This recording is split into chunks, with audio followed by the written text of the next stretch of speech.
வாழ்க வையகம், வாழ்க வையகம், வாழ்க வளமுடன். குரு வாழ்க, குருவே துணை. அனைத்து ஆன்மீக அன்பர்களுக்கும் எனது மாலை வணக்கங்களும் வாழ்த்துக்களும். செயல் விளைவு தத்துவம் என்ற தலைப்பில் நாம் இன்று சிந்திக்க இருக்கிறோம். எல்லா செயலுக்கும் ஒரு விளைவு உண்டுன்னு ஆசிரியர் பெருமக்கள் அத்தனை பேருக்கும் தெரியும். அதற்காக நாம் செயல்களை மாற்றி கொண்டோமோன்னு கேட்டால் அது இல்லைங்கிறதும் எல்லாருக்கும் தெரியும். ஏன்னா இது உலகறிந்த உண்மை. சிறு வயது முதல், குழந்தைகள் முதல் பெரியவர்களை எந்த செயல் செய்தாலும் கண்டிப்பாக அதற்கு ஒரு விளைவு வருகிறது என்பது எல்லாருக்குமே தெரியும். மனவளக்கலைக்கு வந்த பிறகு நமக்கு அது இன்னும் நல்லாவே தெரிஞ்சுது. எதற்காகன்னு கேட்டால், இதை ஏன் தெரியப்படுத்தினாங்கன்னு கேட்டால், எப்படியாவது நீங்கள் மாற்றங்களை உங்களுக்குள் ஏற்படுத்தி கொள்ள வேண்டும் என்பதற்காக. சரிதானே? இப்போ இப்படி நினச்சி பாருங்க, நான் மாற்றினோமா அப்படின்னு கேட்டால், இன்னைக்கு 4ஆம் தேதி, 5ஆம் தேதி, 6ஆம் தேதி நிறைய கல்யாண வீடு தானே? ஸோ நமக்கு உடற்பயிற்சி முக்கியமா, கல்யாணம் முக்கியமா?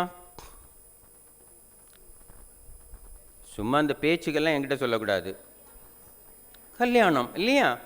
காலையில் எழுந்தவுடன் நம்ம மனசு என்ன சொல்லும்? கல்யாணத்துக்கு போகணும், உடற்பயிற்சி என்ன செய்துக்கலாம். ஆனால் உங்களை விட யாருமே தெரிந்தவங்க இல்லை. எப்படி இது செய்யலைன்னா இதனுடைய பாதிப்பு நமக்கு நிச்சயம் வரும்னு தெரிந்தவங்க யாரு தான்? நாம தான். கல்யாணம் தான் அப்படி ஆகிப்போச்சு. கோயில் திருவிழான்னா அப்பமா எதை விட்டுருவோம்? உடற்பயிற்சியை விட்டுருவோம் இல்லையா? வேற ஏதாவது ஒரு ஃபங்க்ஷன்னா இல்லை தானே உண்மை? ஸோ அப்போ நாம் எல்லாவற்றிலையும் எதையும் விட்டுருவோம். ஆனால் நம்ம எல்லாருக்கும் என்ன போதிப்போம்? இல்லை, சரிதானே? அப்படியானால் நம்முடைய செயலுக்கும் நம்முடைய சொல்லுக்கும் என்ன இல்லை? தொடர்பில்லை. நான் மீண்டும் சொல்லுகிறேன், ஆசிரியர்களாக இருக்கிறவர்கள் வருத்தம் கொள்ள வேண்டாம். இந்த செயலை போதிப்பவர்கள் போதிப்பதற்கு முன்னால் அதை என்ன செய்ய வேண்டும்? கடைபிடிப்பவர்களாக இருக்க வேண்டியது மிக மிக அவசியம். இல்லைன்னா உங்கள் கர்மா, உங்கள் கருமையோன்னு காலையில் சொன்னாங்க இல்லையா? யார் வாங்கி வச்சுப்பா? உங்கள் கருமையை அதை வாங்கி வச்சுக்கும். நேரமும் காலமும் பார்த்து திருப்பி அடிக்கின்ற பொழுது நீங்கள் தாங்க மாட்டீங்க. அதானே உண்மை? அடிக்கிற பொழுது மட்டும் உங்கள்கிட்ட ஒரு கேள்வி வருகிறது, இந்த ஆண்டவனுக்கு என்ன இல்லையா? கண்ணே இல்லை. இப்ப யாருக்கு கண்ணு இல்லை? ஆண்டவனுக்கா? இல்லை. நீங்களே சிந்திச்சு பாருங்க. நாம தெரிந்தும் செய்யாமல் விட்ட பாவிகள். பாவத்தை பற்றி நாம தான் பேசுகிறோம். இப்ப யார் பாவம்? யார் பாவம்? உண்மையிலே நம்ம தாங்க ரொம்ப பாவம். ஏன்னா தெரியாமல் இருக்கிறது வரையும் நமக்கு எந்த பிரச்சனையும் இல்லை, அதை பற்றி சிந்தனையும் வரல. இப்போ சாமிஜி சொன்னது போல் இதை செய்யலைங்கிறது ஒன்று வந்து பாருங்க மனசில். மீண்டும் மீண்டும் அதை நினச்சி அதையும் நமக்குள்ளே ரெக்கார்ட் பண்ணிட்டோம். இப்போ என்ன பண்ணுறது? அதுக்கு ஒரு விளைவு உண்டு இல்லையா? அப்போ வருகிற பொழுது நீங்கள் என்ன செய்யணும்? ஏற்றுக்கொள்ளணும். நீங்கள் ஏற்றுக்கொள்ளுவீங்களோ கொள்ள மாட்டீங்களோ, துல்லிய சமதளை சீர்ம தத்துவத்தின்படி நீங்க எத்தனை முறை நினைச்சீங்களோ, எத்தனை மடிப்பு விழுந்தோ, எத்தனை முடிச்சு விழுந்தோ, அதற்கு தகுந்த இடத்துல அது கொண்டு நிறுவி வச்சிரும். அதானே உண்மை? இயற்கையினுடைய அமைப்பு என்ன? எல்லா செயலுக்கும் ஒரு விளைவு உண்டு. கோள்கள் சுழன்று கொண்டே வருகிறது.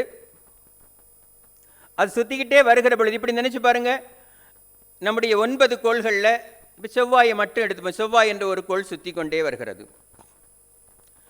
இந்த செவ்வாய் என்ற கோள் சுற்றிக்கிட்டே வருகிற பொழுது அது எந்த டிஸ்டன்ஸில் வருகிற பொழுது எந்த உடல் ரசாயனம் உள்ளவர்களுக்கு என்ன மாற்றத்தை கொடுக்க வேண்டும் என்று ஒரு சிஸ்டம் இருக்கிறது. ஆமாவா?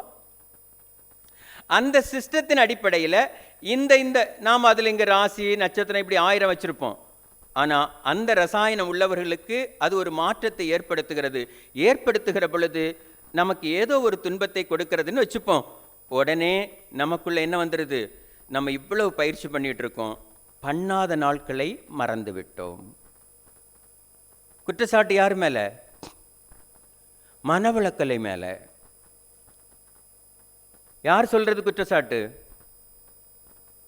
ஆசிரியர்கள். எந்த ஆசிரியர்கள்? ஞான ஆசிரியர்கள். நீங்க அப்படி நினைச்சு பாருங்க, நாம் ஞானத்தை போதிக்கின்ற நாமே செய்யவில்லை. ஆனால் ஏதேனும் ஒரு பிரச்சனை வருகிற பொழுது அதே ஞானத்தை பயன்படுத்தி குற்றச்சாட்டு வைக்கின்றோம். இப்ப உண்மையிலே இந்த செயல் விளைவு தத்துவம் நமக்கு தெரிந்தவர்கள் தானே, நாம் தானே நிறைய மாற்றிக்கொள்ள வேண்டும். ஆமாவா? நமக்கு சொல்லிக் கொடுக்கப்பட்டிருக்கிறது, சஞ்சீத கர்மமாக சில வினைகள் தொடர்கிறது. ஆமா, நாம செஞ்சது கொஞ்சம் இருக்கு. இரு வினையும் கூடி எழும் வினையே ஆகாமியமாம், இல்லையா? நாம் இந்த 2 வினையினுடைய வெளிப்பாடு தான் நாம செய்ய போற வினைகளும், செயற்பாட்டு வினை. அப்ப ஏற்கனவே செய்த வினை கொஞ்சம் இருக்கு, நமக்கு தெரியாது. நம்ம அப்பா அம்மா எல்லாம் என்ன செஞ்சு வச்சிருக்காங்க, எப்படி செஞ்சு வச்சிருக்காங்க, என்ன இருக்குன்னு எல்லாம் தெரியாது. காலையிலே நம்முடைய சக்தியா சொல்லுகிற பொழுது ஆர்டிஃபிஷியல் இன்டெலிஜென்ஸ் பற்றி எல்லாம் பேசினாங்க, இல்லையா? உங்களுக்கு தெரியுமோ தெரியாத, உங்கள் கருமையத்தில் உங்களுடைய ஜீனில் வேண்டாத ஒரு நோய் இருந்தால் அவர் அகற்றலான்னு சொன்னார் பாருங்க. அகற்ற முடியும். இப்போ நம்ம எப்படி அகற்றுறது? நமக்கு நிறைய வழி இருக்கு, இல்லையா? மகரிஷி அடிக்கடி சொல்கிறாங்க, உங்ககிட்ட ஒரு கர்ம வினை இருக்குது, எப்படி போக்குவதுன்னு கேட்டால் முதல்ல உடற்பயிற்சி செய்யினார். எங்கேயாவது ஒரு தடை இருந்துன்னா என்ன செய்யலாம்? ரத்த ஓட்டம், வெப்ப ஓட்டம், காற்று ஓட்டம் 3 சரி பண்ணிட்டேன்னா அந்த தடையை என்ன செய்து விடலாம். இப்ப செயல் மட்டும்தான் உங்களுடையது, விளைவு யாரை சார்ந்தது? இறைவனை சார்ந்தது, இல்லையா? அப்ப இறைநிலை தான் அந்த கூலியை தருகிறது. எப்படி தருகிறதுன்னு பார்ப்போம். ஒரே தவறை ஒரே நேரத்தில் 2 பேர் செய்கிறார்கள், 2 பேருக்கும் கூலி ஒரே மாதிரி வருமா? ஏன்?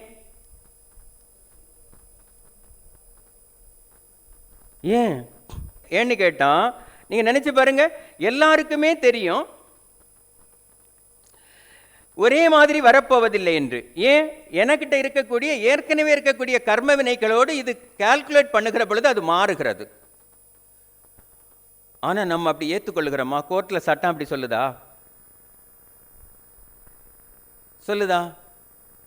இல்ல. 2 பேருக்கும் ஒரே மாதிரி தானே தண்டனை வரணும், அப்படி தானே எதிர்பார்க்கிறோம். ஆனால் கோர்ட்டில் கூட அப்படி தண்டனை கிடையாது. ஏன்னு சொல்லுங்க? இவர் சப்போர்ட் பண்ணவர், இவர் அதுக்கு எடுத்து கொடுத்தவர், இவர் மட்டும்தான் செஞ்சவர், அப்படியெல்லாம் அவங்க என்ன செய்கிறாங்க? நீக்கு போக கேட்குறாங்க. அதுபோல தான் இங்கேயும் உங்கள்கிட்ட இருக்கக்கூடிய ரசாயனத்தன்மைகளோடு கலந்து பார்க்கின்ற பொழுது ஒருத்தருக்கு அது கடுமையான தண்டனையே. இன்னொரு கேள்வியும் இருக்கிறது. சிறிய தவறை செய்தவர்களுக்கு பெரிய தண்டனையும், பெரிய தவறை செய்தவர்களுக்கு சிறிய தண்டனையும் கூட உங்கள் கருமையத்தால் நிர்ணயிக்கப்படும். ஏன்? ஏற்கனவே செய்ததோடு அது என்ன செய்கிறது? ஒப்பிட்டு பார்க்கின்ற பொழுது நீங்கள் உங்கள் கர்மா கொஞ்சம் சுத்தமாக இருந்தால் கொஞ்சம் கம்மியாக கொடுக்குது, கொஞ்சம் அதிகமாக இருந்தால் என்ன செய்து விடுகிறது? அதற்கு தகுந்தாற் போல் கொடுத்து விடுகிறது. சரிதானே? அப்போ என்ன பண்ணணும்? நம்ம யாரும் தப்பிக்க முடியாதுன்ட்டான் சாமி. ரொம்ப தெளிவாக இருப்பாங்க, யாரும் எங்கேயும் தப்பிக்க முடியாது. ஏன்னு கேட்டார், நாம் எங்கே இருக்கிறோம்? இந்த பூமியில். நம்முடைய கருமையும் நம்முடைய செல்களுடைய கருமையத்தோடு தொடர்பு வைத்திருக்கிறது, நம்முடைய காந்த கருமையத்தோடு தொடர்பு வைத்திருக்கிறது. இந்த காந்த கருமையும் எல்லா உயிரினங்களுடைய மையத்தோடையும் தொடர்பு வைத்திருக்கிறது. இந்த உயிரினங்களுடைய கருமையும் இந்த பூமியினுடைய கருமையத்தோடு தொடர்பு இருக்கிறது. இந்த பூமியினுடைய கருமையும் இந்த பிரபஞ்சத்தினுடைய கருமையத்தோடு என்ன வைத்திருக்கிறது? தொடர்பு வச்சிருக்கிறது. இப்போ நீங்கள் இந்த இயற்கைக்குள்ளே இருக்கிறீங்க, இயற்கை உங்களுக்குள் இருக்கிறது. ஆகையால் இயற்கையின் நியதிகளை விட்டு நீங்கள் என்ன செய்ய முடியாது? வாழ முடியாது. அப்ப இயற்கை வேறு, நான் வேறு அல்ல. இயற்கையில் நடக்கக்கூடிய எல்லா நிகழ்வுகளும் யாரை பாதிக்கும்? இப்ப சொல்லுங்க, எதுக்காக மகரிஷி உலக அமைதியை வேண்டினார்? எதுக்கு வேண்டினாரு? இந்த பிரபஞ்சத்தில், இந்த பூமியில், இந்த லோகத்தில் எங்கே என்ன மாற்றம் நடந்தாலும் அது யாரை பாதிக்கும்? நம்மை பாதிக்கும். ஆனால் நாமும் இங்கு மகிழ்ச்சியாக வாழ்வதற்காக வந்திருக்கிறோம். மகிழ்ச்சியாக வாழ்கிறோமா? என்ன வாழுறது மாதிரி நடிக்கிறோம் சார். வேற பதிலே வரல. சரி, நீங்களே நாங்கள் வாழுறோன்னு சொல்லலைன்னா அந்த உலகத்தில் யார் சொல்லுவா? உண்மையிலே நீங்கள் தானே சொல்லியிருக்கணும், சார் நாங்கள் நல்லா வாழுறோம் சார், அப்படி தானே? சரி, எங்கேயோ ஒரு இடத்துல குறைபாடுகள் இருக்கும், இல்லைன்னு சொல்லலை. ஆனாலும் நம்ம உண்மையிலேயே மற்றவர்களை கம்பேர் பண்ணி பார்க்கிற பொழுது நாம் மிக நன்றாக வாழ்ந்து கொண்டிருக்கிறதாக நான் நினைக்கிறேன். நீங்கள் ஆமாவா? எப்பா அதுக்கு இவ்வளோ நேரம்? ஏன் நான் அப்படி நினைக்கிறேன்னு கேட்டால், நம்மை சுற்றி இந்த உலகத்தில் நிறைய பேர் இருக்காங்க. நம்மளே சில பேரை பார்க்குற போது தெரியும், இந்த ஆள் இப்படி உடம்பு அழுத்து வச்சிருக்கிறான். அதுக்கு நான் ஒரு உதாரணம் சொல்கிறேன் பாருங்க. ஒரு வீட்டுக்கு போய் ஹாலிங் பெல் அழுத்தினேன். ஹாலிங் பெல் அழுத்தினா ஒரு 10 நிமிஷம் கழித்து அந்த கதவு திறந்தது. திடீர்னு ஒரு தொப்பை வந்து வெளியே விழுந்து, ஒரு 5 நிமிஷம் கழித்து ஒரு முகம் எட்டி பார்த்து, என்ன வளர்த்து வச்சிருக்கிறாங்க? நீங்க நினைச்சு பாருங்க. அவர்கிட்ட நான் ஹெல்த் பற்றி என்ன செய்ய முடியாது, பேச முடியாது. ஏன்னு கேட்டா அவர் அதுதான் வாழ்க்கைன்னு நினைச்சிருக்காரு இல்லையா? அது மாதிரி நீங்க நிறைய பேரை பார்க்கலாம். அவங்கள உட்கார வச்சு நீங்க சாப்பாடு போட்டீங்கன்னா நல்லா என்ன செய்வாங்க? சாப்பிடுவாங்க. அவங்க என்ன நினைக்கிறாங்க? நிறைய சாப்பிடுவது ஆரோக்கியம் என்று. நான் இது விளையாட்டுக்காக சொல்லல, நிறைய பேர்கிட்ட நீங்க பேசி பாருங்க, நல்லா சாப்பிடுவது ஆரோக்கியம். ஆமா, சாப்பாடு இல்லாம அதிகம் பேர் இறந்து போனாங்களா? அதிகம் சாப்பிட்டதுனால நிறைய பேர் இறந்து போனாங்களா? அதிகம் சாவுக்கு பாடு சாப்பாடுன்னு ஒரு பழமொழி உண்டு. என்ன சொன்னாங்க? அப்ப நாம் அதிகம் சாப்பிட்டதால இறந்து போனவர்களே இந்த உலகத்தில் அதிகம். இப்படி நினைச்சு பாருங்க. என்ன சாப்பிட்டோம், என்ன விளைவை தருகிறதுன்னு எனக்கும் தெரியாது. இருந்தாலும் நாம் நிறைய இடங்களில் வகுப்பு நடத்துறதுனால ஒவ்வொருத்தட்டையும் கேட்குற பொழுது சில விஷயங்களை நாம், சமீபத்தில் ஒரு இடத்துல ஒருத்தர் டீ சாப்பிட்டுக்கிட்டு இருந்தார். நான் நிறைய இடங்களுக்கு போகும்போதெல்லாம் சொல்லுவேன், டீ சாப்பிடக்கூடாதுன்னு சொல்லுவேன். பயந்துராதுங்க, உங்களுக்கு அங்கே உண்டு. அப்போ நான் டீ சாப்பிடக்கூடாது, ஏன் சாப்பிடக்கூடாதுன்னு சொல்லுவேன்னு கேட்டால், இந்த டீயை உங்கள் கையில் ஊற்ற முடியுமான்னு கேட்பேன். ஊற்றினா என்ன ஆகும்? வேற என்ன ஆகும்? வெந்துடும், பொத்து போயிடும். எங்க ஊத்துனீங்க? ஏன் அங்க பொத்தா தெரியாதா?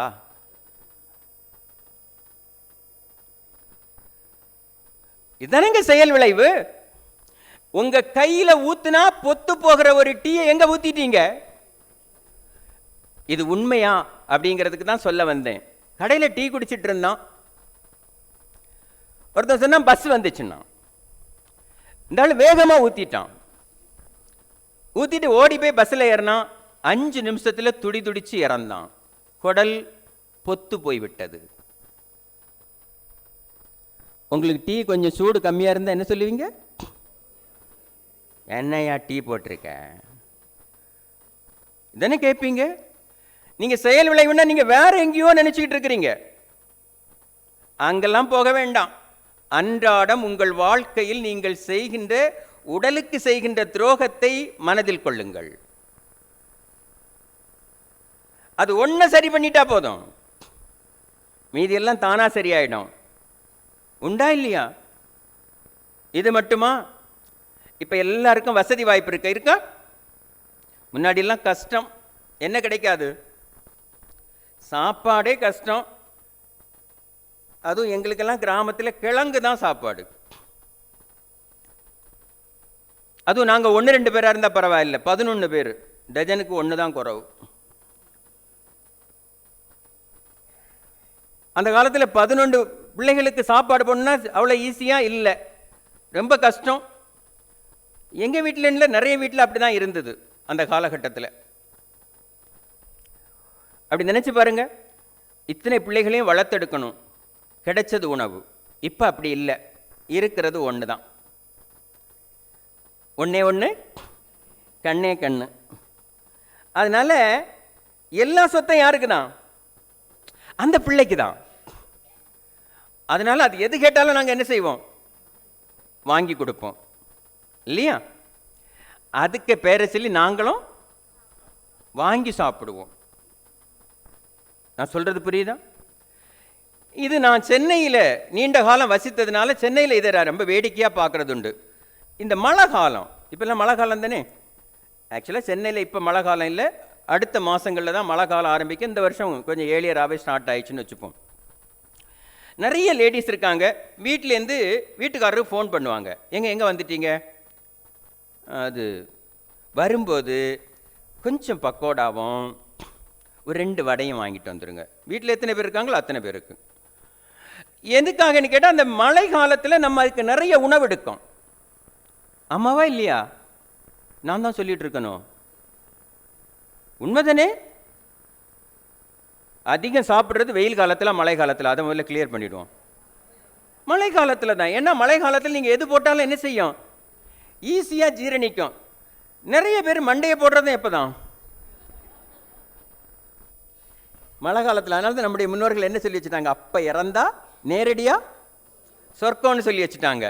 எதுக்குன்னு கேட்டால், அந்த காலகட்டத்தில் நிறைய பேர் இந்த குளிருக்கு என்ன செய்ய மாட்டாங்க, தாக்கு பிடிக்க மாட்டாங்க, கிளம்பிடுவாங்கன்னு தெரியும். அதனால ரொம்ப உஷாராக சொல்லி வச்சுருக்காங்கன்னு வச்சுக்கிடுங்க. இதுதான். இப்போ அவங்க வாங்கிட்டு வர சொல்லிட்டாங்க. அவர் ஒரு கடையிலேருந்து 2 வடை வாங்கிட்டு வந்தார். இந்த கடை தொடங்கி 20 வருஷம் ஆச்சு. எத்தனை வருஷம்? அதில் ஊற்றின எண்ணெயும் 20 வருஷம் ஆச்சு. என்ன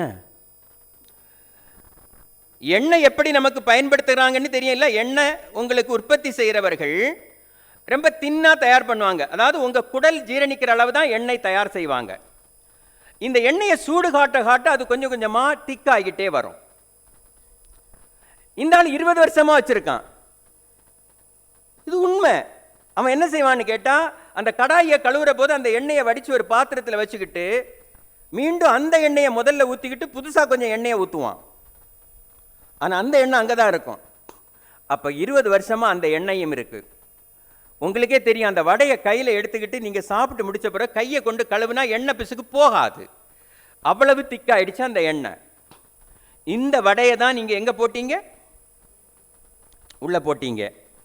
இது குடலில் போகிற பொழுது அந்த எண்ணெய் பிசுக்கு உங்கள் குடலில் ஒட்டிடுச்சு. இப்போ ஏற்கனவே எனக்கு முன்னோர்கள் கர்மா வழியாக ஒரு நோய் வருவதற்கான ஒரு ஜீன் இருக்கு. நான் ஒரு கிரியாவுக்கியை கொடுத்துருக்கேன். என்ன கிரியாவுக்கி? இதை சாப்பிட்டதன் மூலமாக அடிஷனலாக ஒரு கிரியாவுக்கியை கொடுத்துருக்கேன். ரெண்டும் சேர்ந்து ரியாக்ட் ஆச்சு. வரக்கூடாத ஒன்று வந்து விடுகிறது. இதனே நடந்திருக்கிற உண்மை. நீங்கள் நினச்சி பாருங்க, ஒரு காலத்தில் இந்த கொடிய நோய்கள் எல்லாம் எங்கோ ஒருத்தர்கிட்ட கேள்விப்பட்டோம். இப்போ கடைசி கால மரணமே என்னவாகிவிட்டது? காரணம், மனிதர்கள் தான் செய்யக்கூடிய செயல்கள் நாளை என்ன விளைவாக வருகிறது என்பதை உணராத குற்றம். இப்போ எல்லாருக்கும் கொஞ்சம் உள்ளுக்குள்ள பக்கு பக்குன்னு இருக்கு.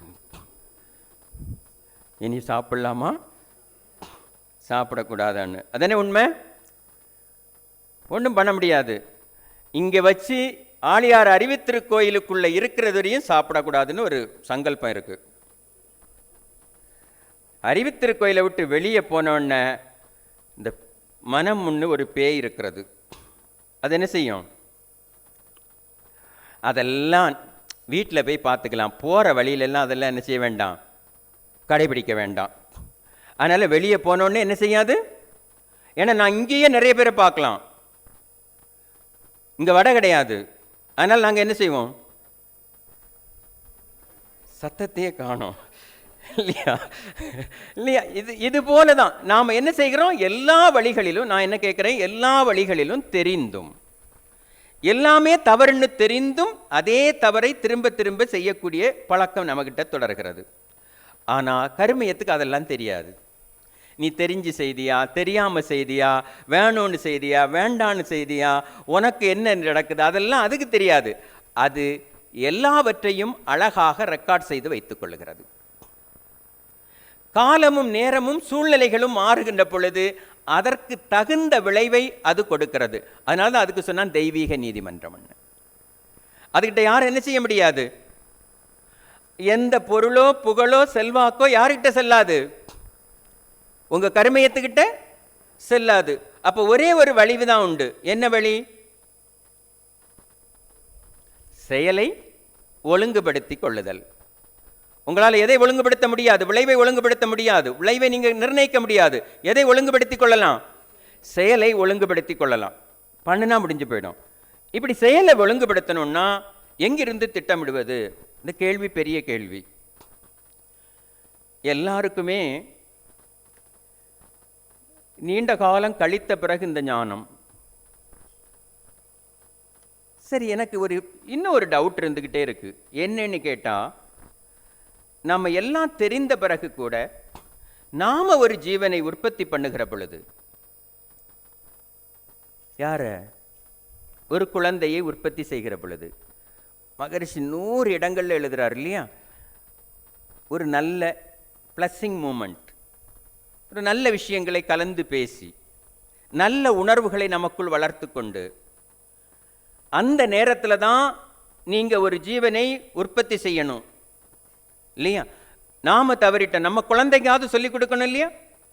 ஆனாலும் இன்றைக்கும் நம்முடைய குழந்தைகள் எப்படி நடந்துக்கிறாங்க? அழகா செல்போனை ஓப்பன் பண்ணி வச்சு கண்ட வீடியோக்களை எல்லாம் பார்த்துக்கிட்டு உணர்ச்சியின் உச்சத்தில் மீண்டும் அதே தவறை செய்கின்றார்கள். உணர்ச்சியில் பிறந்த குழந்தையால் உலகை ஆள முடியாது. அது மீண்டும் அதே உணர்ச்சிக்கு ஆட்பட்டு இந்த சமூகத்திற்கு பெரும் துன்பங்களைத்தான் தருமை வழிய உலக சமாதானத்தை நோக்கி அந்த குழந்தையால் நகர்த்தி செல்ல முடியாது. அப்ப எங்கிருந்தே இந்த பிளானிங் வேணும்? ஏற்கனவே நம்மளே ஒரு பெரும் துன்பத்தை அனுபவிச்சுட்டு இருக்கிறோம். என்ன துன்பம்? நம்ம அம்மா அப்பா செய்தது, அவங்களுடைய தொடர்ச்சியாக தான் நாம் வந்திருக்கோம். நம்ம அம்மா அப்பா வேறு இல்லை, நாம் வேறு அல்ல. அவங்க எதை செய்தார்களோ அல்லது அவங்க ஜீனில் என்ன இருந்ததோ அதுதான் நானாக வந்திருக்கிறேன். மகரிஷி ஒரு கவியில் எழுதுவாங்க இல்லையா, சின்னன் சிறு செல்கள் சேர்ந்து ஒன்றிணைந்து சிந்தனைக்கு எட்டாத செயல்கள் சிறப்புடனே ஆற்றுவன, முன்னம் ஒரு துளியான மூலவிந்து நாதத்தால் முற்றறிவான் திருவருளால் குறுகி நின்று தொடங்கியது தன் வளர்ச்சி சொல்லறிய மறைபொருளாம் தொடர்ந்து வரும் வினைக்கு ஏற்ப.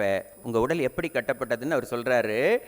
2 ஜீனுக்குள்ளே இருந்த அந்த பாவ புண்ணிய பதிவுகளை கொண்டு இந்த உடல் கட்டப்பட்டது.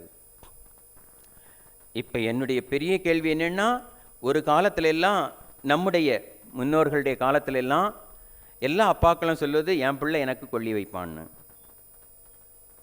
ஆமாவா? எல்லாரும் அதனை எதிர்பார்த்தாங்க, அதனை நடந்தது. இப்ப என்ன நிலைமை? ஏன் என்ன ஆச்சு? அந்த நிலைகள் அப்படியே மாறிக்கொண்டே வருகிறது. நீங்கள் உங்களுடைய ஜீனுக்கு இருந்த வலு உங்கள் குழந்தைக்கு நீங்கள் என்ன செய்யவில்லை? கொடுக்கவில்லை. ஒரு காலத்தில் குழந்தைகளுக்கு என்ன வராது? நோய்களே வராது. இப்ப யாருக்கு அதிகமாக வருகிறது?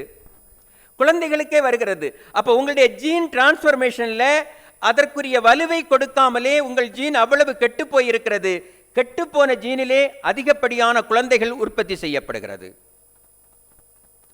செயலை நீங்கள் தான் செய்தீர்கள், விளைவையும் நீங்கள் தான் என்ன செய்ய வேண்டும்? அனுபவிக்க வேண்டும். ஏன்னா இந்த இடத்துல இந்த செயல் விளைவை நீங்கள் சரியாக புரிந்து கொள்ளாவிட்டால் உங்கள் வாழ்நாள் முழுவதும் துன்பத்தை அனுபவிக்க வேண்டும். ஏன்னா நான் நிறைய இன்னைக்கு சென்னை நகருக்குள்ள வந்தீங்கன்னா, நான் 40 ஆண்டுகளுக்கு முன்னே இந்த சென்னை நகருக்குள்ள வந்துட்டேன். அப்ப இந்த ஆட்டிசம் அல்லது இந்த வளர்ச்சி குறைந்த குழந்தைகள், இந்த வார்த்தைகளை லட்சத்தில் ஒரு இடத்துல நான் கேள்விப்பட்டிருக்கிறேன். இன்று எங்கு பார்த்தாலும் அதற்குரிய சூழ்களே தோன்றிவிடக்கூடிய அளவுக்கு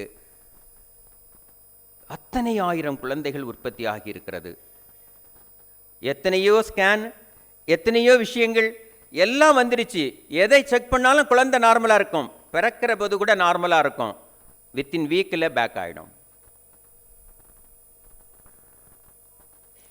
பாருங்க, நாமெல்லாம் இதை கற்றிருக்கிறோம், ஒரு செயல் விளைவு என்ன நடக்கும் என்பதை தெரிந்திருக்கிறோம்.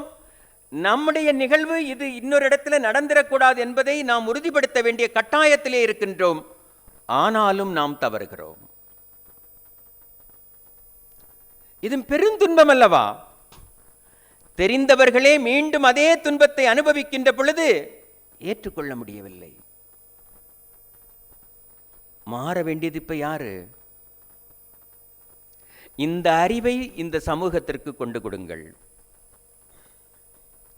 ஒரு 3 மாசம் விளைவிக்கிற நெல்லை கூட விதை நெல் எடுத்து வச்சுதான் என்ன செய்வாங்க? விதைப்பான்.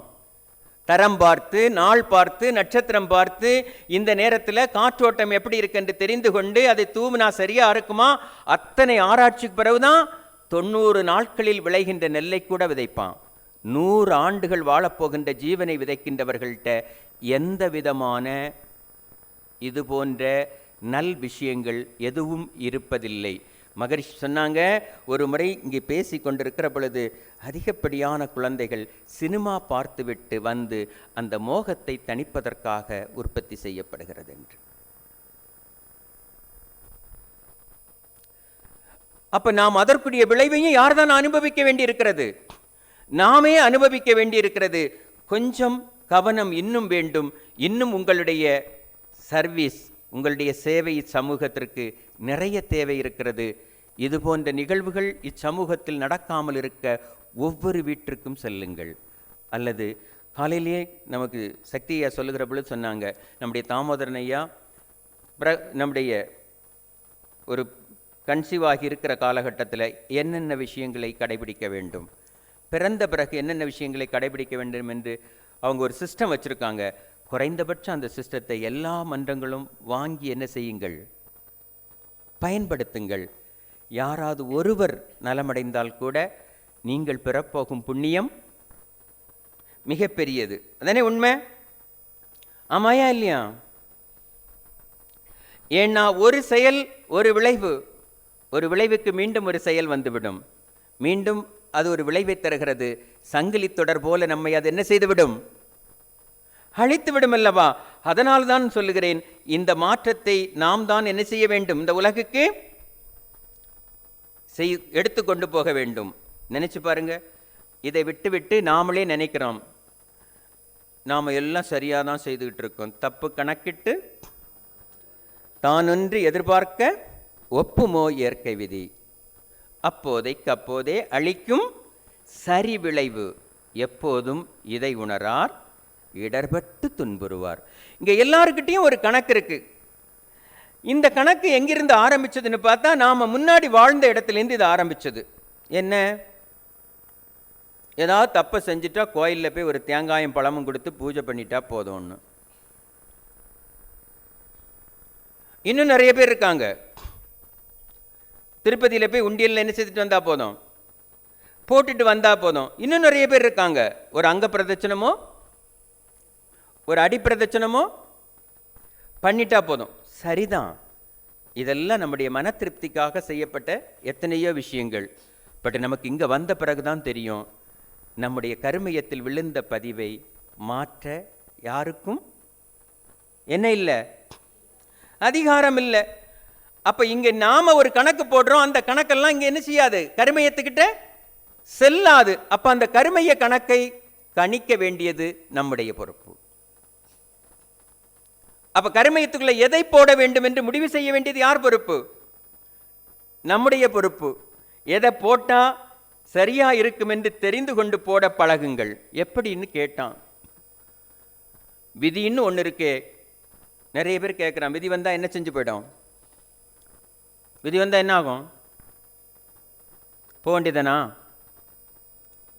அப்படி மகரிஷி சொன்னாங்களா? என்ன சொல்லலாம்? மதியை கொண்டு நீங்கள் என்ன செய்ய முடியும்? விதியை மாற்றி அமைக்க முடியும். எப்படி? நீங்க தானே சொல்லணும். எப்படி?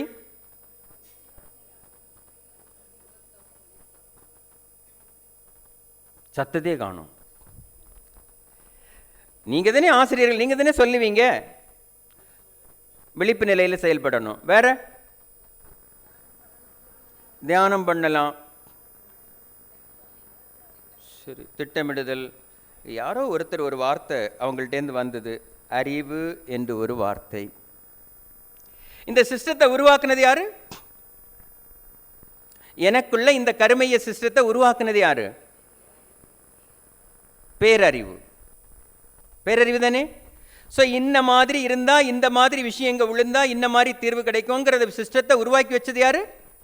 அறிவு, பேரறிவு. அப்படியானால் மாற்றக்கூடிய திறனும் யாருக்கு தான் உண்டு? அதே அறிவுக்கு தானே உண்டு. அப்போ உங்க சிற்றறிவை யாதோடு இணைக்க வேண்டும்? பேரறிவிலே மனதை பேராமல் நிறுத்தி ஓர் அறிவிலே எந்நாளும் ஊன்றி நிற்பது எக்காலம்னு கேட்டான். அந்த பேரறிவில் உங்க சிற்றறிவை கொண்டு என்ன செய்யணுமா? நிறுத்தி ரெண்டு அறிவும் ஒன்னாக உணரக்கூடிய காலம் உங்ககிட்ட என்னைக்கு வருமோ அன்னைக்கு என்ன செஞ்சு போயிடும்னாரு.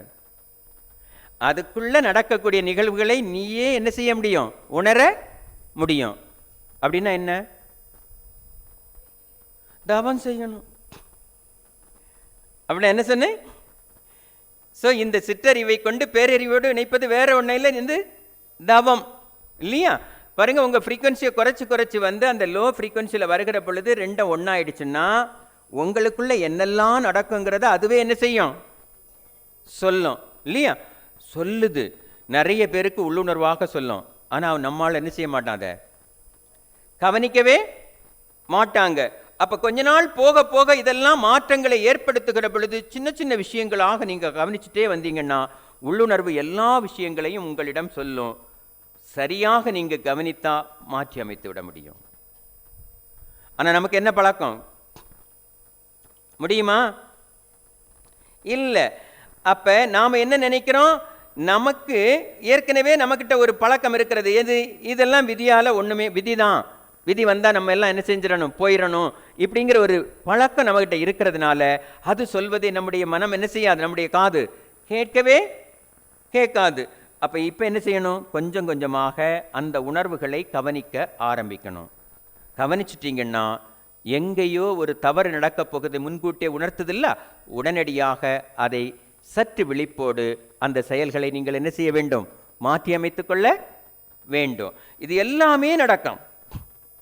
அடுத்தது நீங்க பாருங்க, இன்பமோ துன்பமோ, லாபமோ நஷ்டமோ, புகழோ இகழோ, எல்லாம் யாருடைய செயல்தான்? யாருன்னு செயல்னு சொல்லுவீங்க? சொல்லுங்களாம். உங்க செயலே இல்லையா? உங்க செயல் இல்லையா? எல்லாம் யாருடைய செயல்?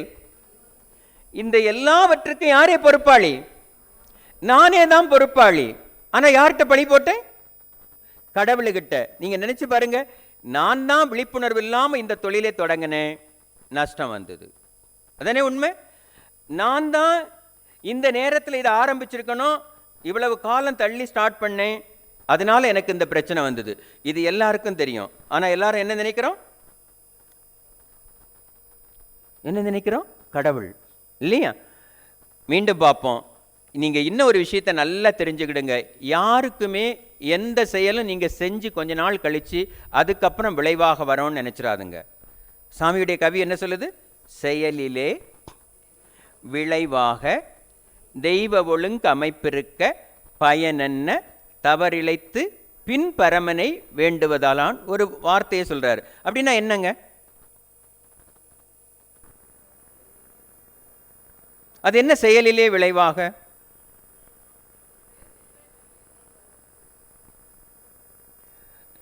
சரி, இன்னும் கொஞ்சம் ஆழமா பார்ப்போம். இப்படி நினைச்சு பாருங்க, ஒரு செயலை செய்யணும். இப்போ ஒருத்தரை அடிக்கணுங்க, உங்களுக்கு சிரிச்சுட்டு போய் அடிக்க முடியுமா? என்ன வரணும்? கோபம் வரணும். வேற உடம்பெல்லாம் பாருங்க. இப்ப இந்த செயலை செய்கின்ற பொழுது உங்க உடல் மனதில் ஏற்படக்கூடிய மாற்றங்களால் ஏற்படக்கூடிய ரசாயன மாற்றம் உங்களுக்கு என்னவாக மாறிவிடுகிறது? அதற்குரிய விளைவாக மாறிவிடுகிறது. இப்ப எங்கே நடந்தாச்சு? ஆனா நாம என்ன செய்தோம்? செயலை செய்துட்டு யார்கிட்ட கொண்டு கொடுத்தோம்? செயல் செஞ்சு முடிச்சாச்சு. தப்பிக்கிறதுக்காக யார்கிட்ட போய் கொடுத்தோம்? கோயிலில் கொண்டு கொடுத்தோம். அது நடந்தது. ஆனால் சாமி என்ன சொன்னாங்க? செயலை செய்கின்ற பொழுது அதற்குள்ள என்ன வந்துடுது? அதற்குரிய விளைவும் தீர்மானிக்கப்பட்டு விடுகிறது. ஆமாவா? இப்போ நீங்கள் யாராவது இப்போ ரோட்டில் வரீங்க, ஒருத்தர் முட்டை வாங்கிட்டு வராரு, தட்டி விட்டுறீங்க, என்ன பண்ணுவீங்க? உடனே அவன் உங்களை வாழ்த்த ஆரம்பிப்பான். யாரு? முட்டைக்காரன் வாழ்த்த ஆரம்பிப்பான். கடைசியாக என்ன பஞ்சாயத்து நடக்கும்? இல்லை, தெரியாமல் கேட்க. காசை கொடுத்தா சரியாயிடுச்சா? என்னுடைய கேள்வி அதான். காசை கொடுத்தீங்க, இது பிராயச்சித்தம் உங்கள் கணக்குப்படி, அப்படி தானே? சரியா போச்சா? ஆனால் சிஸ்டம் அது அல்ல. நீங்கள் நினச்சி பாருங்க, அவன் எவ்வளவு சாபம் கொடுத்தானோ அவ்வளோ உங்கள் கர்மயத்துக்கு ஏற்கனவே வந்தாச்சு. நீங்கள் கொடுத்த காசு வேஸ்ட்டு. அப்போ எப்படி சரி பண்ணுறது?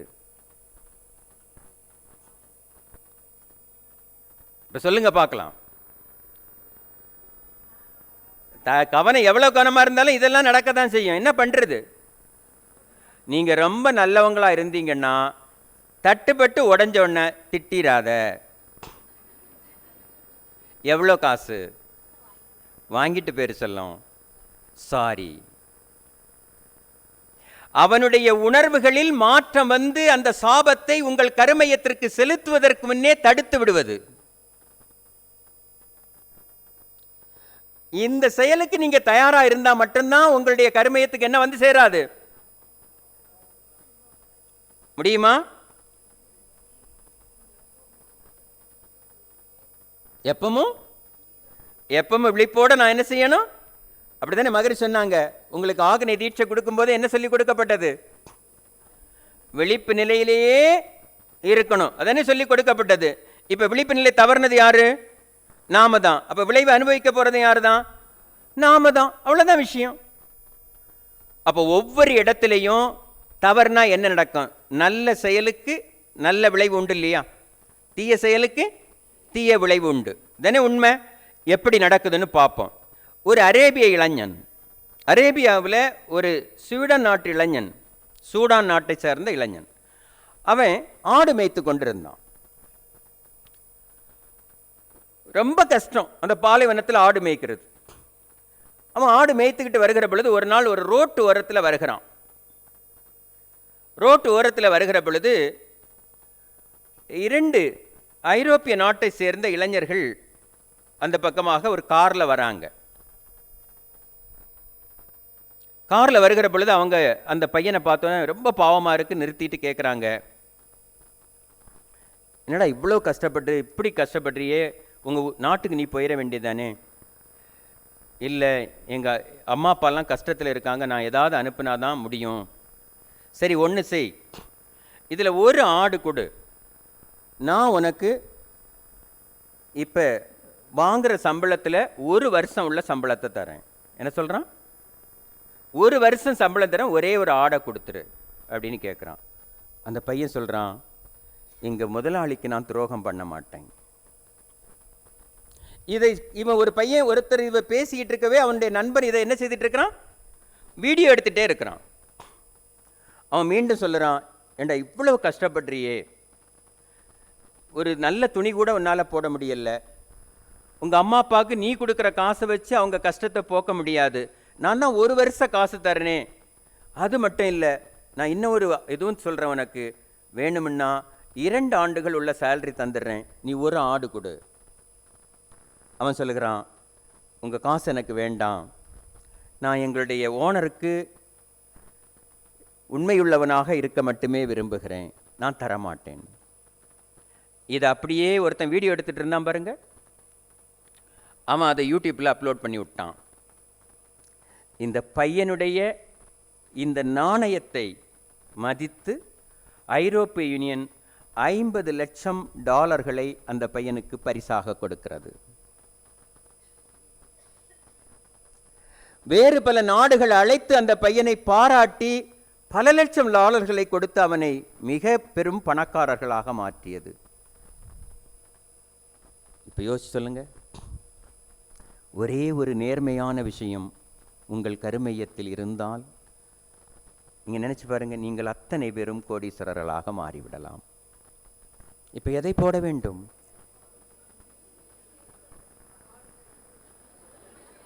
ஆடை போடணுமா? விட்டா வறுத்து தின்றுவீங்க போல இருக்கு. ஸோ ஒரு நேர்மையான விஷயத்தை சொன்னேன். முதல்ல நல்லதை சொல்லிக்கிட்டுல கெட்டதை சொல்லணும். அதனால அடுத்ததுக்கு வருகிறேன். ஒரு தீய எண்ணம். ஒரு பானை செட்டி செய்கிறவர்கள், மண்பானைகள் செய்கிறவருடைய குடும்பம். கணவன் மனைவி அந்த தொழிலை செய்து கொண்டிருக்கிறார்கள். ஒரே ஒரு பையன், அவனுடைய அம்மாவும் இருக்கிறார், அந்த பெரியவருடைய அம்மாவும் இருக்கிறாங்க. இந்த அம்மா ஒரு 4-5 வீடு தள்ளி இருக்கிறாங்க. ஏன்னு கேட்டா, இந்த அம்மாவுக்கும் அந்த அம்மாவுக்கும் என்ன வரல, ஒத்து வரல. அதனால அந்த அம்மா ஒரு 4 வீடு தள்ளி இருக்கிறாங்க. அந்த அம்மாவுக்கு உணவு இந்த அம்மா தான் கொடுக்குது. எப்படி கொடுக்குதுன்னு கேட்டா, நேரம் வருகிற பொழுது இவங்க செய்கிறாங்களே இந்த மண் சட்டி, அதில் ஒரு சட்டியை கொண்டு இந்த அம்மா வாசலில் வச்சிடணும். அந்த அம்மா சாப்பாடை போட்டு வச்சுருக்கோம், இது எடுத்துகிட்டு போயிடணும். இதுதான் அங்கே எழுதப்படாத நியதி. இது டெய்லி எடுத்துகிட்டு போயிடுது. இப்போ இந்த ஹஸ்பண்ட் அண்ட் ஒய்ஃப் நல்லா செய்து நிறைய விற்றுக்கிட்டே இருக்கிறாங்க. அந்த குட்டி பையனும் இவங்க செய்கிறவங்க கூட சேர்ந்து செய்ய ஆரம்பிக்கிறான். செஞ்சு செஞ்சு இவனுக்கு சில கொஞ்சம் நல்லா செய்கிறதுக்குள்ள ஒரு தன்மை வந்து விட்டது. முதல்ல அழகான பாத்திரங்களை எல்லாம் அந்த பையன் செய்ய முடியக்கூடிய அறிவு வந்து விட்டது. ஒரு பிளேட்டு செஞ்சான். அந்த பிளேட்டு பார்க்கறதுக்கு அவ்வளோ அழகாக இருக்கிறது. நிறைய அலங்காரங்களை எல்லாம் பண்ணி அந்த பிளேட்டை செஞ்சு வச்சுருக்கிறான். அது செஞ்சு ஒரு கவரில் பேக் பண்ணி வச்சுட்டான். பேக் பண்ணி வச்சுட்டு அவனுடைய அம்மாவுக்கு ஒரு பிறந்த நாள் வருகிறது. அந்த பிறந்த நாளுக்கு வருகின்ற பொழுது இந்த பையன் ஒரு பரிசு கொண்டு கொடுக்கறான். யாருக்கு? அம்மாவுக்கு. எல்லாரும் பரிசு கொடுத்தாங்க. எல்லாம் முடிஞ்சு போச்சு. வாங்கிட்டு இந்த அம்மா நைட்டில் பிரித்து பார்க்குறா. இந்த பையன் கொடுத்த பரிசு என்னவாக இருக்கும்னு ஒரு பிளேட்டு கொடுத்துருக்குறான். இப்போ அந்த அம்மா கேட்குறா, நீ எவ்வளவோ அழகான பாத்திரங்களை எல்லாம் செய்கிறாய மகனே, எதற்காக இந்த பிளேட்டை எனக்கு பரிசளித்தாய் என்று கேட்டாள். அவன் சொன்னான், அம்மா, இன்றைக்கு பாட்டியின் நிலைமை நாளை உனக்கு எப்பொழுது வேண்டுமானாலும் வரலாம், அப்பொழுது இது பயன்படும் என்பதால் இந்த பிளேட்டை உனக்கு பரிசளித்தேன் என்று சொன்னான். நீங்கள் ஒவ்வொருவரும் தெரிந்து கொள்ளுங்கள், நாம் நம்முடைய வீட்டில் இருக்கின்ற முதியவர்களை நம்முடைய அறியாமையாலோ அறிந்தோ வெளியேற்றிருப்போமானால் நம்முடைய பிள்ளைகளால் மீண்டும் வெளியேற்றப்படுவீர்கள் என்பதை உணர்ந்து கொள்ளுங்கள். இங்க செயல்விளை நீதினா ஏதோ சும்மா நடந்துரும் நினைச்சிடாதுங்க. அதுதான் நடந்து தீரும். உங்களுக்கு மட்டுமல்ல, அது அது கிருஷ்ண பரமாத்மாவாக இருந்தாலும் சரிதான், அல்லது எந்த மகானாக இருந்தாலும் சரிதான், எதிலிருந்து தப்பிக்க முடியாது. செயல் விளைவிலிருந்து யாரும் தப்பித்து விட முடியாது. ஏன்னா யுத்தம் முடிந்து விட்டது மகாபாரதத்தில். இங்க இல்லை, மகாபாரதம் யுத்தம் முடிந்து விட்டது. யுத்தம் முடிந்தவுடனே குந்தி தேவியை பார்க்க கிருஷ்ணன் போகின்றான். குந்தியை பார்த்தவுடன், அத்தை நான் போய் வருகிறேன்னு சொன்னான். உடனே குந்தி கேட்டாள், அடுத்த கஷ்டத்தை எப்பொழுது தருவாய் கிருஷ்ணா என்று கேட்டாள். ஒரு நொடி பொழுது கிருஷ்ணன் ஆடி போயிட்டான். ஏன்னா 14 ஆண்டுகளாக படாத பாடுபட்டு இப்பதான் என்ன செஞ்சிருக்கேன், முடிச்சிருக்கிறேன், ஏன் அத்தை இப்படி கேட்குறேன்னு கேட்டான். இல்லை இல்லை, எப்பொழுதெல்லாம் எனக்கு கஷ்டம் வருகிறதோ அப்பொழுது மட்டும்தான் உன் நினைவு என்ன செய்கிறது, வருகிறது. இல்லைன்னா நீ என்னை விட்டு போயிடுவா, நீ என் கூட இருக்கணும்னா எனக்கு என்ன வேணும்? உங்களுக்கு கஷ்டம் வந்தால் நீங்கள் என்ன நினைப்பீங்க? யாரை திட்டுவீங்க? அவன் என்ன கேட்டா? கஷ்டத்தை கேட்டா. எதற்காக? எப்பொழுதும் என் மனம் யாரோடு இருக்கும்? இறைவனோடு இருக்கும் என்பதற்காக நாம் கஷ்டத்தில் இருக்கிற பொழுது கடவுளோடு இருக்கின்றோம். அதானே உண்மை. இதோடு நிற்கல. ஆட்சி முடிந்து விட்டது. பஞ்சபாண்டவர்கள் தன்னுடைய பேர பிள்ளைகள்கிட்ட ஆட்சியை ஒப்படைத்து விட்டு வந்த வேலையை பார்க்கலான்னு கிளம்புறாங்க. வந்த வேலை என்னங்க? இறைநிலை அடைதல். வந்த வேலையை பார்க்கலான்னு கிளம்புறாங்க. இவங்க பஞ்சபாண்டவர்கள் 5 பேர், பாஞ்சாலி கூட ஒரு நாய். கிளம்பி போயிட்டுருக்குறாங்க. கொஞ்சம் தூரம் போனோடனே சகாதேவன் கீழே விழுந்துட்டான். பீமன் கேட்ட அண்ணான்னா. சகாதேவன் என்ன தொழில்?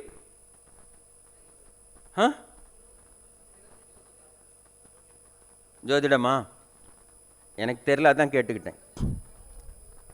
சரி, என்னை விட ஜோதிடத்தில் யாரும் சிறந்தவன் இல்லை என்ற அகந்தை கொண்டிருந்தான். அவன் அழிகிற நேரம் வந்தது, விட்டு விட்டு வாழ்னான். யாரு? தர்மன். இன்னும் கொஞ்சம் தூரம் போனான். நகுலன் விழுந்து விட்டான். அண்ணாண்ணா,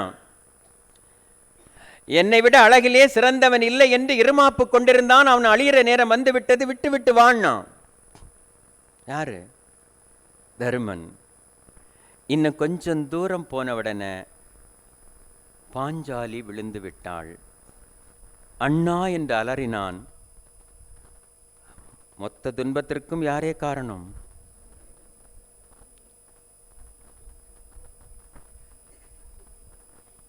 என்ன?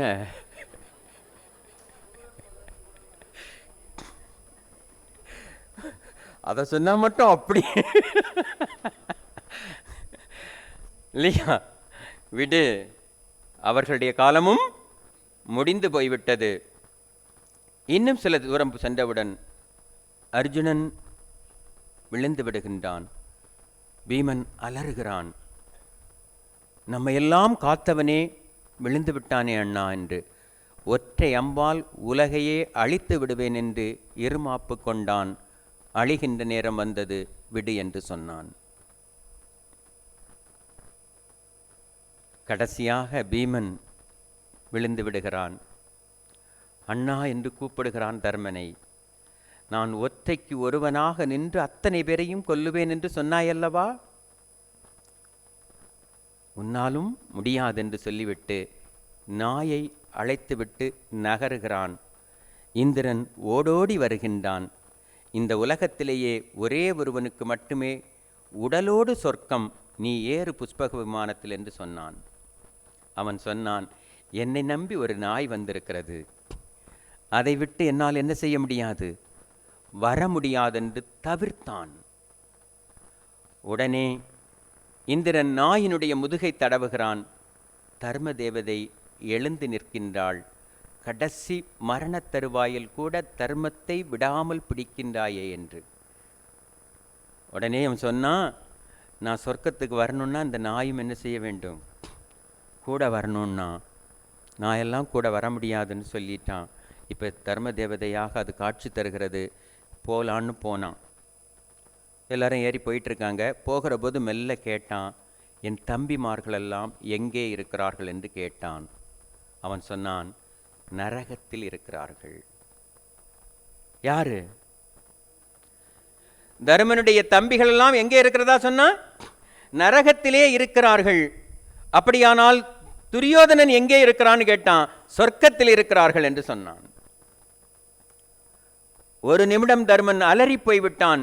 ஏன் என்று கேட்டான். நான் அப்படியானால் எங்கு வர விரும்பவில்லை, சொர்க்கத்துக்கு வர விரும்பவில்லை, என்னை எங்கே அனுப்புன்னு சொன்னான். நரகத்துக்கு அனுப்பு என்று சொன்னான். உடனடியாக அவன் கேட்டான், கொஞ்சம் பொறு, இப்பவும் உன் தர்மத்தை நீ என்ன செய்கிற, கடைபிடிக்கிற, அமைதியை கொள், நான் அதுக்கு விளக்குகிறேன் என்று சொன்னான். நாம் 2 பேரும் சொர்க்கத்துக்கிட்ட போய் சேர்கிற பொழுது உன் தம்பியெல்லாம் சொர்க்கத்துக்கு வந்துடுவான், துரியோதனன் எல்லாம் எங்கே போயிடுவான். ஏன்னு கேட்டான். உன் தம்பிமார் செய்த பாவம் அவர்களை சில மணி நேரம் நரகத்தில் வைத்திருந்தது.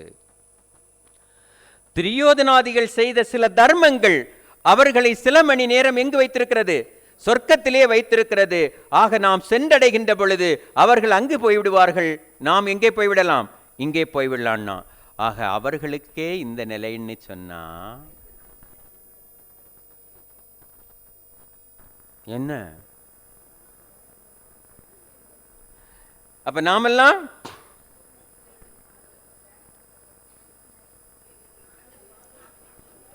இப்ப நீங்களே கொஞ்சம் கொஞ்சமா என்ன செய்துக்கிடுங்க, இதானே நடக்கிற உண்மை. அதை தான் நான் சொல்ல வந்தேன். ஏன்னு கேட்டா இங்க எல்லாருக்கும் என்ன நினைச்சுக்கிட்டு இருக்காங்கன்னா, நமக்கு தான் நமக்கு தான் நமக்கு தான். நமக்கு இல்லைங்க, எல்லாருக்கும் தான். ஏன்னா ஒவ்வொருத்தருடைய மனசுல என்ன இருக்கு, இந்த செயல் விளைவு கஷ்டம் எல்லாம் நமக்கு தான், ஆண்டவன் நமக்கு தான் கொடுக்குறான், ஆண்டவனுக்கு கண்ணே இல்லை மூக்கே இல்லை, எல்லாருக்கும் தான். யாருக்கும் இருக்கு? ஆனானப்பட்ட பரமனுக்கும் உண்டு. கிருஷ்ணனுடைய கடைசி மரணம் கூட இப்படித்தான், அப்படித்தான் நடக்கும். இங்க யாரா மனித உடல் எடுத்து வந்தால் இந்த செயல் விளைவு நீதியிலிருந்து அவர்கள் என்ன செய்ய முடியாது, தப்பித்து விட முடியாது. அப்ப குறைக்கவாது செய்யணும் இல்லையா சாமி? சாமி அதுக்கு தான் உங்களுக்கு அகத்தாய்வெல்லாம் சொல்லி கொடுத்தாங்க, ஆமாவா? இப்போ நான் இப்படி கேட்குறேன் பாருங்க, உங்கள் செயல் விளைவு எந்த அழகில் இருக்குன்னு பார்ப்போம். உங்கள் வீடுகளில் எல்லாம் நிறைய இந்த கிச்சனுக்குள்ளே போனீங்கன்னா ஏகப்பட்ட பொருள் வச்சுருக்கிறீங்களா? ஆமாவா இல்லையா? ஆமாம். அந்த லேப்டாப் ஃபுல்லாக? ஆமாம். இப்போ நான் கேட்குறேன், உங்கள் பெட்ரூம் கட்டிலுக்கு அடியில்? ஆமாம் இல்லையா? சரி, இப்போ பாருங்க, நான் வாழக்கூடிய இடத்துல நிறைய பொருட்களை அடுக்கி வச்சிருக்கேன், அதுக்குள்ள எல்லாம் கொசுபை உட்கார்ந்து கொள்ளுகிறது. ஒரு நாள் கொசு கடிச்சு டெங்கு வந்து நம்ம டங்குன்னு போயிட்டோன்னு வச்சுக்கியா, என்ன வச்சது யாரு? நாம தானே. நாங்க ஆசை சீரமைக்கிற போதே சொன்னமே, என்ன சொன்னோம்? இது எதையும் வைக்காத, வச்சா ஒன்னு அது கொன்னுறோன்னு சொன்னேன், நீ கேட்கல. கேட்டியா? அதிகப்படியான பொருட்களை வைத்திருக்கிற பொழுது அது நமக்கு மரணத்தை சம்பவிக்கும். எந்த விதத்தில் நீங்க பார்த்தாலும் சரிதான். ஒரு சாமியார் ஒரு காட்டுக்குள்ளேருந்து ஓடிக்கிட்டே வந்தார். ஓடுகிற பொழுது அவர் கத்திக்கிட்டே ஓடுறாரு. ஐயோ என்ன கொல்ல வரான் கொல்ல வரான்னு கத்திக்கிட்டே ஓடுறாரு. எதிர்க்க 2 பேர் வந்தான், 3 பேர் வந்தான். சாமியாரை தடுத்து நிறுத்தினான். இவர் துண்டு துணி கூட இல்லாம ஓடிட்டு வந்துட்டு இருக்கார். என்ன சாமி இப்படி ஓடுறான்னு கேட்டோம். ஐயோ அங்க ஒரு பெரிய கொலகார பாவி இருக்கான்னார். எங்கன்னு கேட்டா அந்த புதருக்குள்ளேன்னார். இவன் போய் அந்த புதரை தேடி தேடி பார்த்தான். தேடி பார்த்தா அந்த கம்பு வச்சு குத்தி குத்தி பார்த்தா அங்க டங்குன்னு ஒரு சத்தம் கேட்டு திறந்து பார்த்தா உள்ள ஒரு கலசத்துல ஃபுல்லா தங்க காசு. என்ன சொன்னேன்? ஃபுல்லா தங்க காசு வச்சிருக்கிறான். லூசா இருப்பான் போல இருக்கு. யாரு? இந்த சாமியாரு. தங்க காசை வச்சுக்கிட்டு இப்படி சொல்லிட்டானேன்னு சொல்லி இவன் என்ன பண்ணிட்டான், கொஞ்ச நேரம் அங்க இங்க பார்த்தானுங்க, யாரும் இல்லை. இதை பகல்ல எடுத்துட்டு போனா அரசாங்கம் பிடிச்சிடும், அதனால நாம் இங்கேயே இருக்கலாம். இருட்டின பிறகு என்ன செய்திடலாம், எடுத்துட்டு போகலான்னு சொன்னான். மத்தியான வேலை ஆச்சு, ஒருத்தனுக்கு பசி வந்துருச்சு. அவன் சொன்னான், சார் எனக்கு ரொம்ப பசிக்குதையா, நீ ஒன்று செய், ஒருத்தன் போய் சாப்பாடு வாங்கிட்டு வா, நாங்கள் 2 பேரும் காத்துக்கிட்டு இருக்கோம்னு சொன்னான். இவன் உடனே போய் சாப்பாடு வாங்க போகிறான். இவன் சாப்பாடு வாங்க போகிறவன் என்ன நினச்சிட்டான், அந்த சாப்பாட்டில் கொஞ்சம் விஷத்தை வச்சுட்டோன்னா இந்த 2 பேரும் என்ன செஞ்சிடலாம், காலி பண்ணிடலாம், மொத்தத்தை நம்ம என்ன செஞ்சிடலாம், அமைக்கலாம்னு நினைச்சான். இவன் இன்னும் 2 பேரும் என்ன நினைச்சான், வர வழியில இவனை ஒரு கம்பை வச்சு குத்தி கொன்னுட்டோம்னா இந்த காசை நம்ம என்ன செஞ்சிடலாம், நம்ம 2 பேரையும் எடுத்துடலாம்னு முடிவு பண்ணான். இப்போ இவனுங்க திட்டம் போட்டு அவன் வர வழியில போய் உட்காந்துக்கிட்டான். ஒரு பெரிய கம்பை நல்ல கூறு போல சீவி வச்சுட்டு அவன் சாப்பாடு கொண்டு வருகிற பொழுது அப்படியே பாஞ்சு குத்தி அவனை கொன்னுட்டானுங்க. கொன்னுட்டு சாப்பாடை எடுத்துட்டு வந்து இவனும் 2 பேரும் சாப்பிட்டான், இவனோளும் செத்து போனான். இப்போ அந்த சாமியார் சொன்னது சரிதானே? இப்போ நான் சொல்லும்போது சிரிச்சிங்க. நம்மளை எது கொல்லும்? நீங்க நினைச்சு பாருங்க, நம்ம வீடுகளில் இப்படி எவ்வளவு, நீங்க இதெல்லாம் செயல் விளைவா நீங்க யோசிக்கிறதே இல்லை. அதான் அங்க பிரச்சனை. உங்க வீட்டில் இவ்வளவு குப்பையும் வச்சுக்கிட்டு, இவ்வளவு கொசுவையும் உங்க கூட வச்சுக்கிட்டு, என்ன சொன்னேன், எனக்கு எதுவுமே வரக்கூடாதுங்கிற பேராசையும் வச்சுக்கிட்டு, அதானே உண்மை, அதானே வச்சுக்கிட்டு இருக்கிறோம். இனியாவது மாறுங்கள். நீங்கள் எல்லாருமே தாயினுடைய மடிதான் சொர்க்கம் என்பதை உணராததால் உங்கள் குழந்தைகளின் மடிகளில் நரகத்தை அனுபவிக்கிறீர்கள். உங்கள் ஒருத்தருக்கும் இன்னும் புரியல. எல்லாருமே தாய் தந்தையர்களை என்ன செய்தோம்? யாரை நம்பி தாய் தந்தையர்களை ஒதுக்கணும்? பிள்ளைகளை நம்பி. கடைசியில் பிள்ளைகள் நமக்கு எதை காமித்தது? முதியோர் இல்லங்களை. அதனை நடந்தது. நம்முடைய குழந்தைகளுக்காக நாம் நம்முடைய வாழ்க்கையை அனுபவிக்கவில்லை. அதனை செய்தோம். அதனால நம்முடைய வாழ்க்கையில் நிறைய அனுபவங்களை நாம் என்ன செய்தோம்? இழந்தோம். நீங்கள் ஒன்றை புரிந்து கொள்ள மறுக்கிறீர்கள். அனுபவிக்கவில்லை என்றால் அது வாழ்க்கையே இல்லை. அனுபவிக்கிற பொழுது சில கஷ்டங்கள் இருக்கும், சில மகிழ்ச்சிகள் இருக்கும், சில நஷ்டங்கள் இருக்கும், சில துன்பங்கள் இருக்கும். நான் என்ன கேட்கிறேன், எங்காவது துன்பமில்லாத வாழ்க்கையை நீங்கள் பார்த்திருக்கிறீர்களா? பார்த்திருக்கிறீங்களா? இல்ல. எல்லா இடங்களிலும் என்ன இருக்கும்? ஏற்றுக்கொள்ளதான் மனம் என்ன செய்கிறது? மறுக்கிறது. துன்பத்தில் மகரிஷியுடைய கவலை ஒழித்தல் எழுதுவார் இல்லையா, சிக்கல் இல்லாத வாழ்க்கையே கிடையாது. சிக்கலுக்குள் வாழ்வதுதான் என்று நீ தீர்மானித்து விட்டால் ஒரு சிக்கல் தீர்ந்து விட்டதுன்னு. அதே போலதான் எங்கு போனாலும் கண்டிப்பாக எந்த சூழ்நிலையிலும் சில கஷ்டங்களும் சில மகிழ்ச்சிகளும் வாழ்க்கையில் உண்டு. அதை நீங்கள் பெரிதாக நினைத்து கொண்டு நல்ல விஷயங்களை என்ன செய்ய வேண்டாம்? இழக்க வேண்டாம். ஆமாவா? நான் அடிக்கடி சொல்லிக்கொண்டே வருவேன், ஏமாந்தவர்களுக்கு கூட காலம் கை கொடுக்கின்ற பொழுது ஏமாற்றியவர்களை இறைவன் விட்டுவிடா போகிறான்? விடுவானா? ஒரு நாளும் விடப்போவதில்லை. கொஞ்சம் நிதானமாக சிந்தியுங்கள், திறமையோடு முடிவெடுங்கள், செயல்களை விளைவுகளை கணித்து கொண்டு ஆற்றி பழகுங்கள். உங்கள் வாழ்க்கை எப்பொழுதும் மகிழ்ச்சியாக இருக்கும் என்று கூறி வாய்ப்புக்கு நன்றி கூறி நிறைவு செய்கின்றேன். வாழ்க வளமுடன், வாழ்க வளமுடன், வாழ்க வளமுடன்.